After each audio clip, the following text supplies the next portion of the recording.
lorsqu'on veut réaliser une dilution, cette fois-ci, non plus de 2 par 2, mais de 10 par 10, c'est un tout petit peu plus compliqué à comprendre au niveau des volumes, mais c'est vraiment le même principe. Donc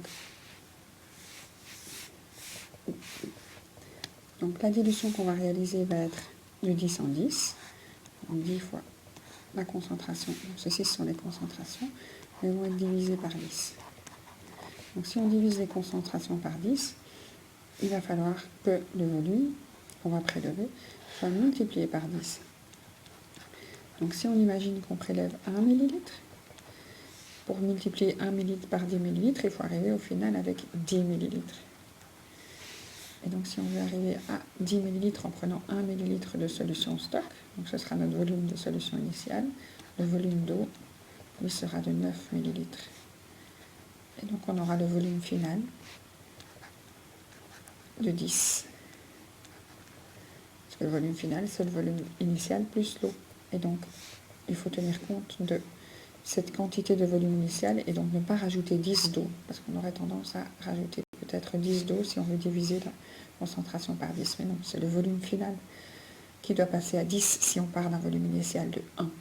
C'est bien une multiplication et pas une addition par 10. Ok. Donc on va représenter ça. On prélève 1 ml. Pour diluer de 10 en 10, on va prélever 1 ml et on va le placer donc dans le tube d'à côté. Donc ici, j'ai essayé de représenter 100 points. Et donc si je prélève, donc, auparavant, il y avait donc bien 100 points. Donc on avait 10 ml. Donc 10 ml de solution 1 molaire. Et si on prélève 1 ml, il va nous rester 9 ml. Donc on prélève le 1 ml. Donc ici maintenant on se retrouve avec 1 ml. Et donc là on n'a plus 10 ml mais 9 ml. C'est assez subtil de voir le volume baisser ici, mais il faut bien se rendre compte qu'on a prélevé 1 ml de solution 1 molaire pour faire la deuxième solution. Ok, on continue. On rajoute 9 ml d'eau.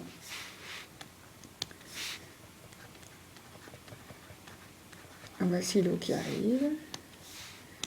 Et donc 1 ml de solution de départ plus 9 ml d'eau et on se retrouve avec 10 ml de solution 0,1 molaire. Alors on voit tout de suite, c'est assez visuel que les 100 points ne sont plus 100 points. On avait prélevé qu'un tout petit volume qui lui n'avait que 10 points. Et les 10 points, quand on a rajouté 9 ml d'eau, sont vraiment dilués. Une dilution de 10 fois, c'est assez impressionnant. Il y a des films sur YouTube avec des vrais colorants et on pourrait le faire aussi au laboratoire. Donc on va continuer l'histoire. Donc pour diluer de 10 en 10, on va chaque fois prélever 1 ml, ajouter 9 ml d'eau. Alors on peut peut-être aussi faire un bref rappel des formules. Donc on peut peut-être le faire sur la dia précédente. Allez.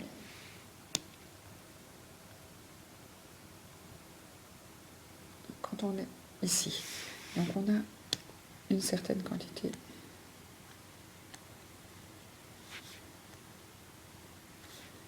on va prendre donc le volume, donc le rapport des concentrations. Ma concentration initiale est 10 fois trop grande.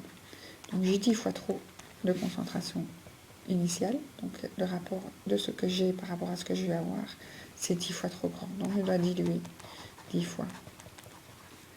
Et donc le rapport de mon volume initial que je vais prélever sur mon volume, le volume que je veux obtenir devra être de 10 fois.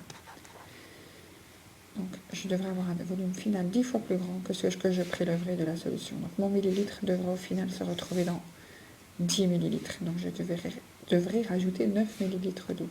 Alors cette formule-ci vient du fait que le nombre de moles que je vais avoir ici, les 10 petits points, le nombre de moles que je vais prélever, sera le même nombre de moles à la fin.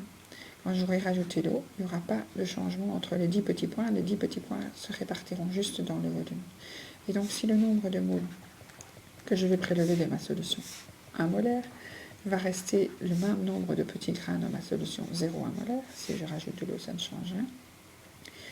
Et donc, je peux dire que ma concentration initiale fois mon volume initial, donc le 1 molaire fois le 0,001, c'est ça, 1 millilitre. Donc le nombre de moles que j'ai, c'est 0,001 mole. Une mole. Et à la fin, j'aurai ma concentration finale fois mon volume final et j'aurai le même chiffre. Donc ma concentration finale sera 10 fois plus petite, mais mon volume, lui, sera 10 fois plus grand. J'aurai 10 millilitres et non plus 1 millilitre. Et donc j'ai bien le nombre de moles qui ne change pas. Alors comment est-ce qu'on passe de cette relation-ci à cette relation-là, juste en transvasant les choses. Donc les multiplicateurs, on les a juste fait changer de place. Donc la concentration finale est passée à gauche en dessous et la solution, le volume de solution initiale est passé à droite en dessous. Donc j'ai fait bouger la concentration finale qui était là, je l'ai fait passer à gauche. Et le volume initial qui était là, je l'ai fait passer à droite. Donc les rapports, c'est la concentration est divisée par 10 et le volume est multiplié par 10.